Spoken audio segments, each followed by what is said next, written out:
Olá, meu nome é Amália. Estamos aqui mais uma vez para uma transmissão da Rádio e TV SEAC de Bauru, simultaneamente com a TV Chico Xavier de Campina Grande, na Paraíba.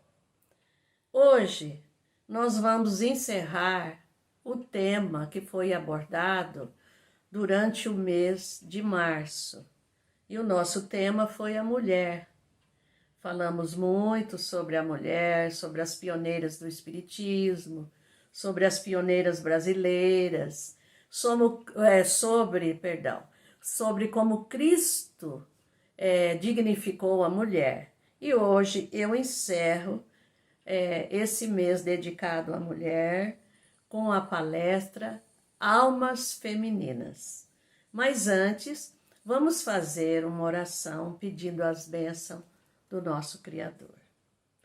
Deus Pai de infinita misericórdia, estamos aqui novamente para uma transmissão do vosso Evangelho e da doutrina espírita.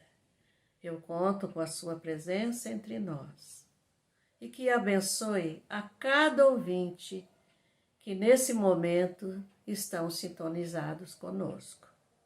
Peço suas bênçãos para mim também, e para que todos nós, Senhor, possamos fazer um estudo, interpretando o vosso Evangelho, a doutrina espírita, da melhor maneira possível.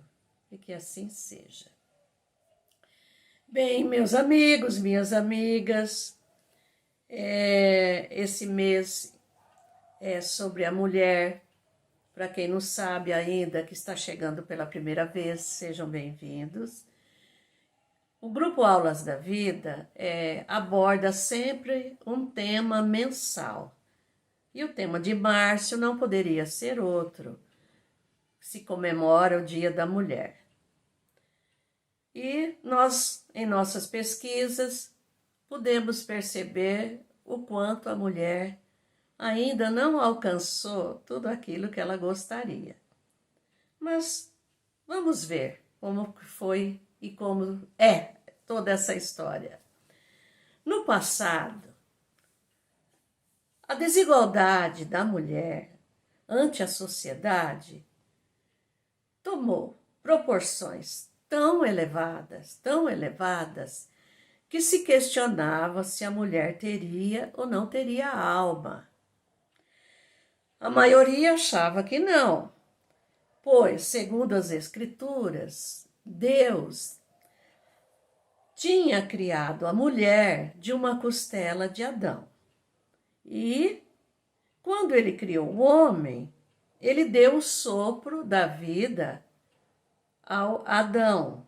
Segundo a Gênese, podemos ler lá no Antigo Testamento, que ele pegou o barro, modelou e fez o homem e soprou-lhe as narinas para lhe dar a alma, quer dizer, lhe dar a vida. Mas não fala nada sobre a mulher.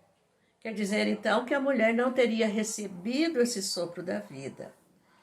E segundo a interpretação do homem, sempre levando ao pé da letra e conforme os seus interesses, a mulher, então, não teria alma.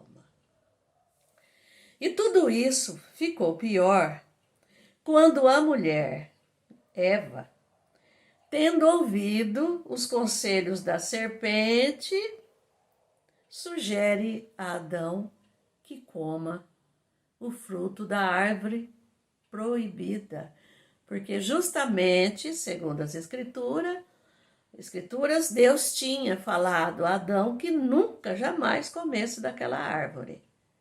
E Adão, sugerido pela ideia de Eva, vai lá e come essa fruta. É claro que isso teve uma consequência danosa para os dois. E como punição, eles foram expulsos do paraíso. Eva e todas as suas descendentes, que somos nós, né, mulher, tendo ouvido, dando ouvido a essa serpente, ela piorou a situação. Por quê? A partir desse momento, a mulher passou a ser vista como traiçoeira, enganadora, mentirosa e fraca e culpadas por tudo de mal que acontecia no mundo. A gente sabe que essa visão sobre a mulher ainda persiste até hoje em muitos países, em muitas regiões, porque temos que lembrar também que essa história toda foi escrita numa linguagem simbólica, numa linguagem figurada que o homem não soube interpretar. E muitos não sabem até hoje, porque nós também sabemos que muitas religiões ainda acreditam em tudo isso.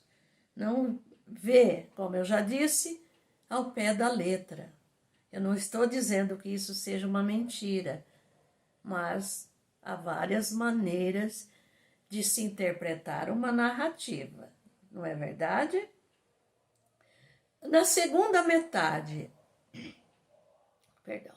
do século XIX, quando o professor Rivail, para quem não sabe, Allan Kardec, ele começou a pesquisar os fenômenos espíritas tão em moda nos salões da sociedade europeia naquela época, e ele começou a pesquisar sobre esses fenômenos. A luta pela emancipação da mulher também já dava os seus primeiros passos, trazendo ideias novas, ideias avançadas, ideias libertárias pela emancipação da mulher. Kardec não ficou alheio a esses movimentos femininos, pois ele também se preocupava com a condição feminina como ela era vista até então perante a sociedade. Ele é um homem culto, inteligente, e nessa época ele estava escrevendo o livro dos Espíritos. Quer dizer, ele fazia as perguntas e os espíritos respondiam. Ele então resolve preparar algumas perguntas que seriam respondidas pelos espíritos superiores. E todas essas questões estão no terceiro livro do Livro dos Espíritos. O capítulo é o capítulo 9, que fala sobre a lei da liberdade.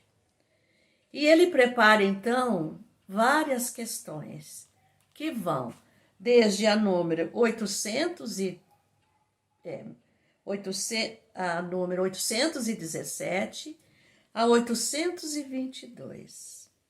E esse livro ele publica em abril de 1857.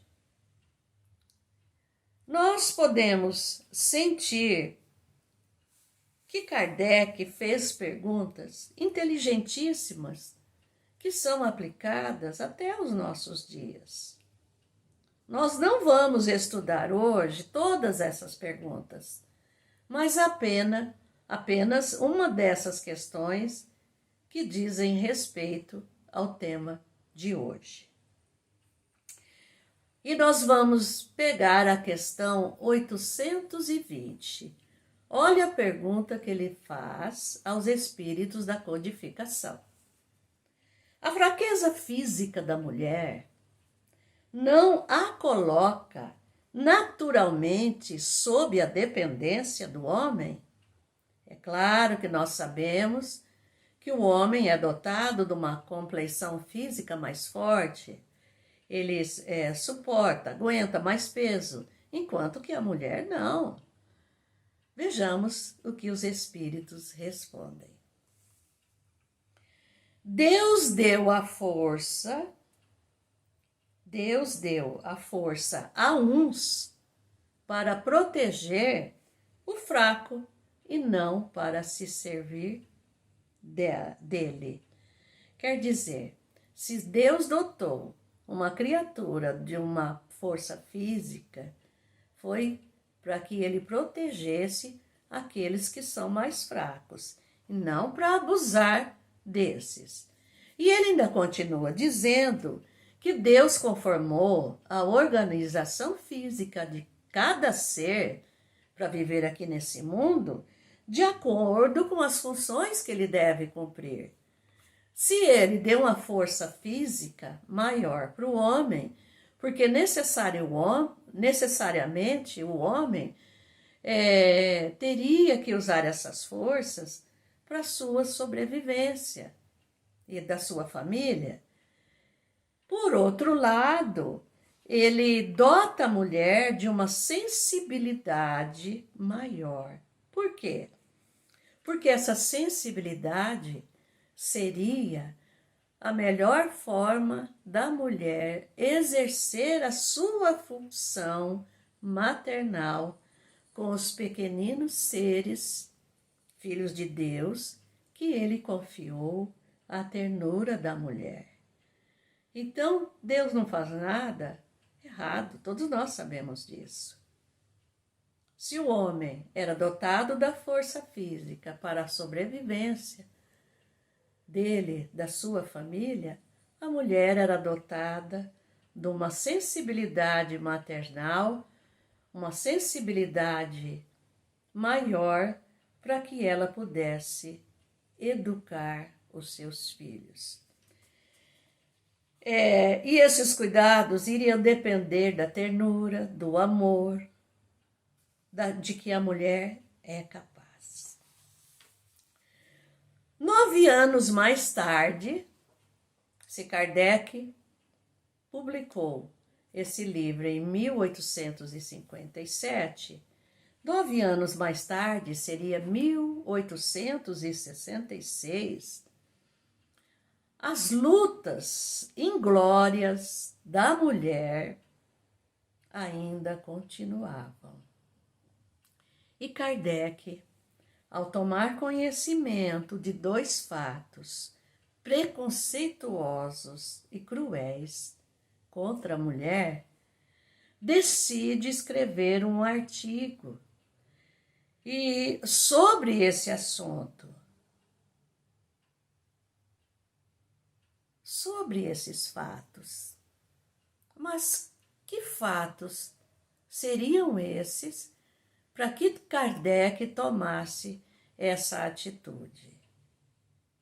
O primeiro fato foi de que, num concílio da religião, da igreja, teria sido botado em pauta, em discussão, se a mulher teria ou não teria alma. Isso depois da vinda de Jesus, muito depois.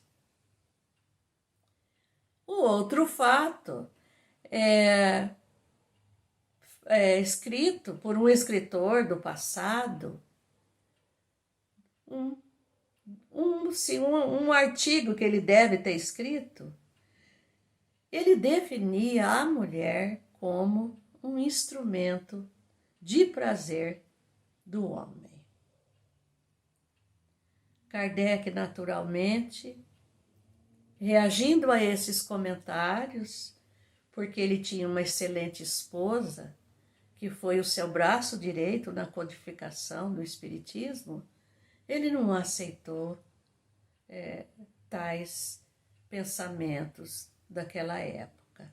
Então, ele decide escrever um artigo na Revista Espírita, que era um periódico que ele publicava todo mês, isso em janeiro de 1866. Por isso que eu disse que foi quase 9 anos depois da publicação do Livro dos Espíritos. E esse artigo, o título desse artigo é uma pergunta. Ele diz assim: as mulheres têm almas? As mulheres têm alma? É uma pergunta que ele faz.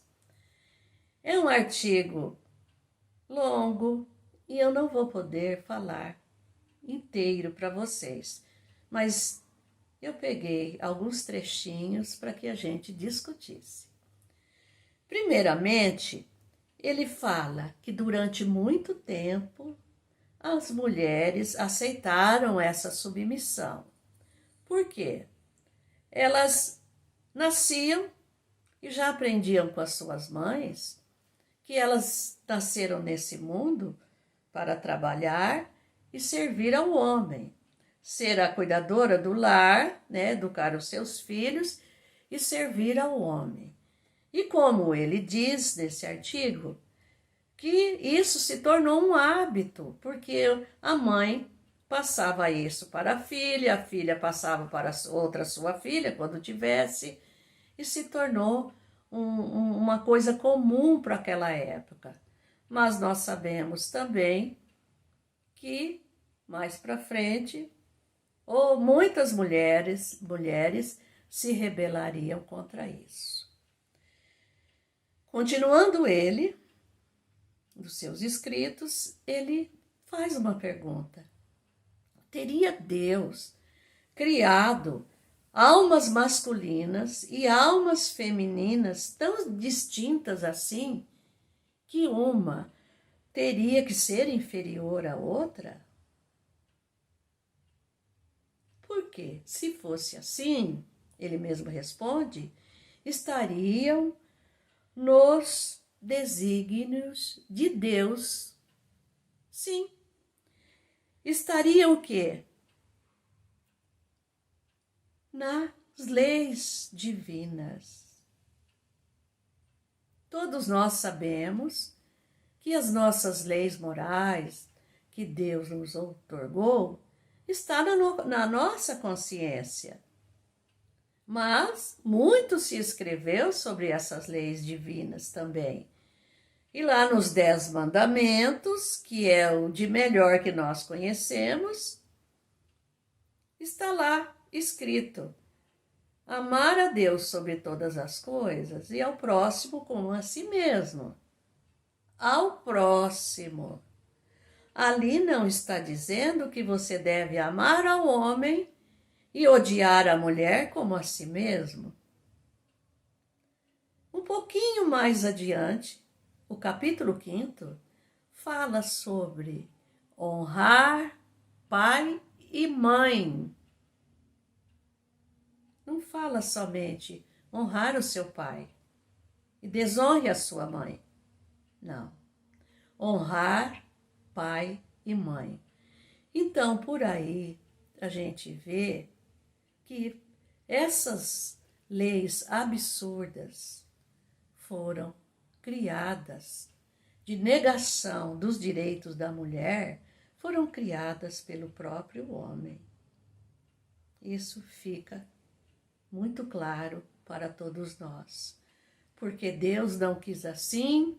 Jesus, quando esteve entre nós, o que ele fez? Ele só resgatou a dignidade da mulher, e o Grupo Aulas da Vida falou sobre isso na semana passada.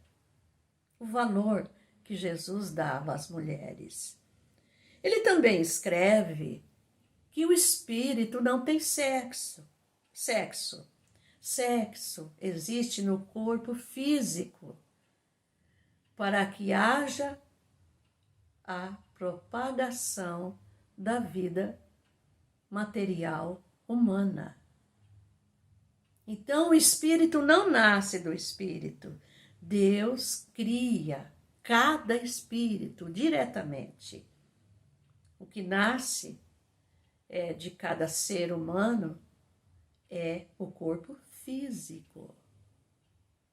Mas, continuando ele, se o espírito não tem sexo, ele então pode se reencarnar várias vezes como mulher, várias vezes como homem e vice-versa. Quer dizer, não necessariamente esse espírito vai ter uma reencarnação com uma alma masculina. Não necessariamente a mulher vai ter uma reencarnação com uma alma feminina. Então, há muitas vezes que você passa determinado tempo numa condição masculina, depois, pela necessidade de crescimento, de provas nesse mundo, que nós estamos aqui para isso, para evoluir, então você virá num corpo diferente daquele que você teve numa reencarnação passada. Kardec termina este artigo dizendo que o Espiritismo abre a era da emancipação da mulher, quer dizer, da liberdade da mulher.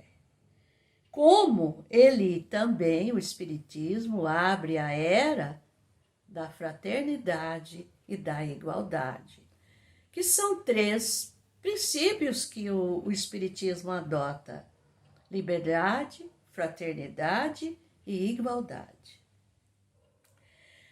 Gabriel Delane e Leon Denis, 2 grandes escritores, nascidos na França, amigos de Kardec, e dizem que Kardec, os historiadores, conhecia a família de Gabriel Delane, de frequentar a casa deles. Uma, que o seu pai era espírita, o pai de Gabriel Delane, e a esposa, Marie Alexandrine, foi uma das médiuns da codificação de Kardec. E eles dizem que quando Kardec ia visitá-los, muitas vezes pegava o pequenino Gabriel Delane no colo. É natural que ele crescesse num lar espírita. Ele foi um grande espírita, um grande escritor, como Leon Denis, grandes pesquisadores da doutrina, grandes propagadores também da doutrina espírita. Gabriel Delane escreve em um de seus livros, O Fenômeno Espírita. Esse é o título do livro. Ele nos informa que nem sempre foi assim, essa discriminação com a mulher. Porque na antiguidade havia uma crença já da sobrevivência da alma, da comunicação que poderia ser feita entre os vivos e os mortos. E, como ele diz, que essas comunicações na Grécia Antiga eram feitas pelas sacerdotisas de Apolo, que recebiam o nome de pitonisas. Olha que interessante. Essas sacerdotisas, geralmente elas eram isoladas da convivência com a sociedade, porque elas aprendiam e se concentravam nesse trabalho que elas faziam, de consultas, sim, de consultas ao povo. Às vezes, como ele diz, essas pitonisas, elas serviam àquele povo daquela região, que muitas vezes esses consultantes queriam falar com elas a respeito de muitos assuntos, e às vezes eles queriam falar com o próprio espírito que estivesse ali, quer dizer, essa entidade que estivesse ali, eles queriam consultá-los pessoalmente. Olha que interessante. Então, pitonisas, nós podemos dizer que seriam os médiuns de hoje, que nós conhecemos, né? Seria um tipo de mediunidades, porque elas faziam ali o oráculo para aquelas pessoas que as buscavam. E esses oráculos eram feitos evocando os deuses. Seria essas profecias realmente, evocando os deuses. E mais adiante, ele diz que as sibilas romanas, quer dizer, não era só na Grécia, mas também em Roma, evocavam os mortos continuamente, interrogando os espíritos. Por quê? Elas eram consultadas, muito consultadas, pelos generais daquela época. Nós sabemos que Roma só vivia em guerra. E, naturalmente, quando partiam para uma guerra, esses generais iam consultá-las para saber como seria essas batalhas. Olha que interessante, gente. Olha que interessante. Leon Denis, assim como Gabriel Delande, vai nos falar também dessa antiguidade. E no capítulo 7 do livro No Invisível, fica aí uma dica para vocês também, é um livro que fala sobre o Espiritismo, é um livro maravilhoso. O capítulo 7, ele dedica ao Espiritismo e à mulher. Ele fala tudo ali. Mas ele fala também sobre a mulher. E neste capítulo, ele retrata a alma feminina com tanta beleza, com tanto respeito, que nós podemos deduzir. Primeiro, talvez ele já tivesse uma reencarnação como mulher para ele entender a alma feminina do jeito que ele compreendia. E temos que deduzir também que ele era uma alma masculina sábia. Por quê? Somente uma alma sábia como a dele poderia falar com tanto apreço, com tanto respeito sobre a alma feminina. E ele diz, como Gabriel Delane, que na antiguidade pagã, a sociedade daquela época teve a superioridade de reconhecer e cultivar a alma feminina. Isso são palavras dele. No Egito, continuando ele, na Grécia, na Gália, por toda parte, como ele diz, daquela sacerdotisa lá do templo, no seu altar, até o templo doméstico, a mulher, conforme ele diz, era objeto de uma iniciação sobre os mistérios da vida e do destino. Por quê? A mulher tomava conhecimento nessa iniciação sobre a imortalidade da alma, quer dizer, sobre a reencarnação, sobre os filhos que ela receberia e como deveria educá-los. Então, essa iniciação não era só distinta às sacerdotisas, às sibilas, às pitonisas, mas também a mulher teria que aprender sobre os mistérios da vida e do destino. Ele fala muita coisa bonita, mas o nosso tempo é restrito. E ele fala realmente que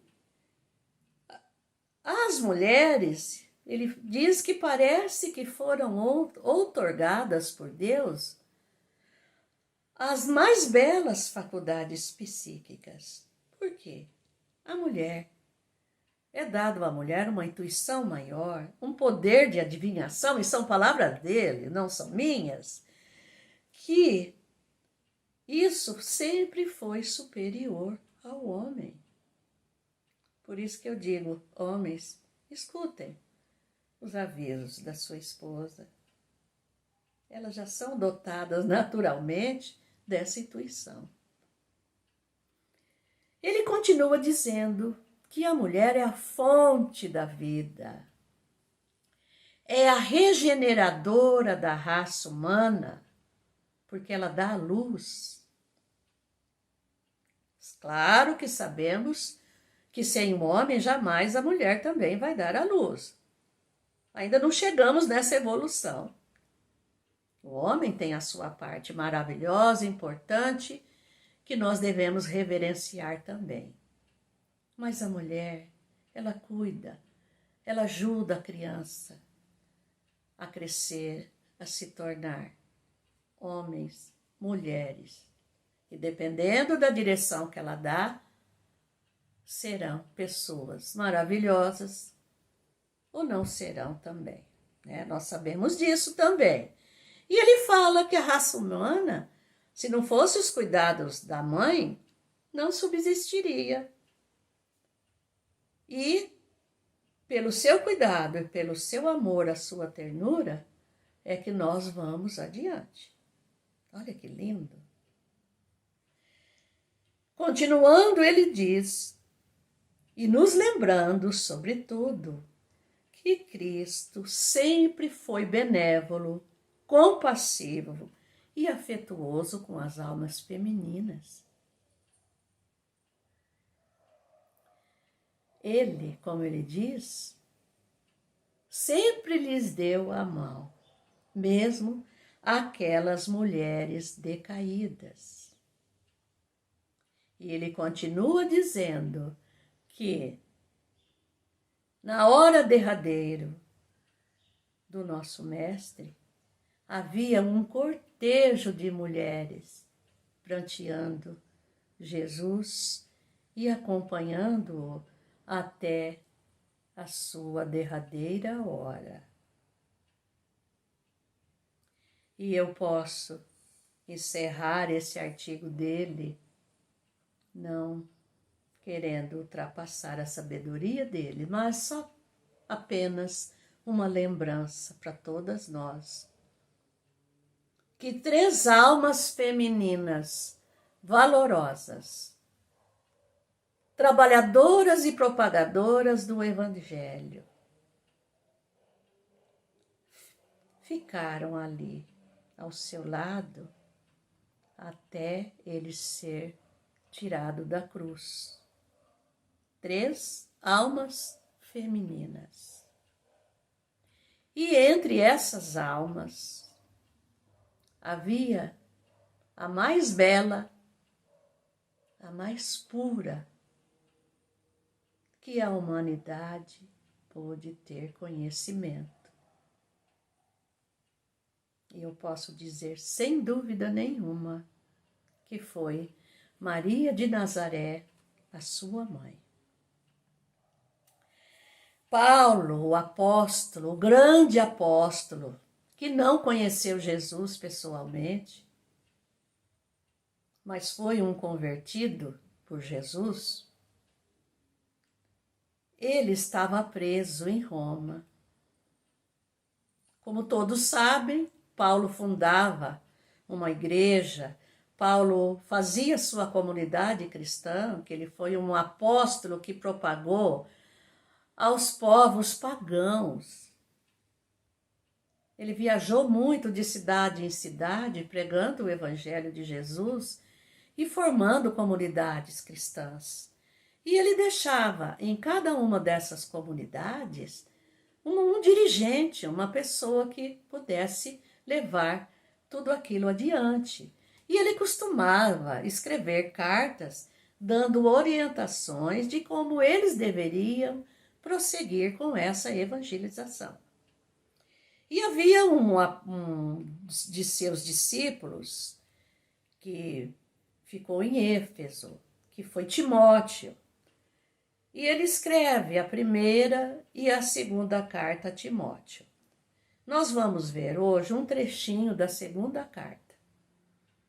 Ele, preocupado de que não fosse ver Timóteo, que ele pede, nessa carta, ele pede a Timóteo que vá vê-lo quanto antes, porque ele estava preocupado de que Timóteo não o encontrasse mais com vida. Paulo foi muito perseguido.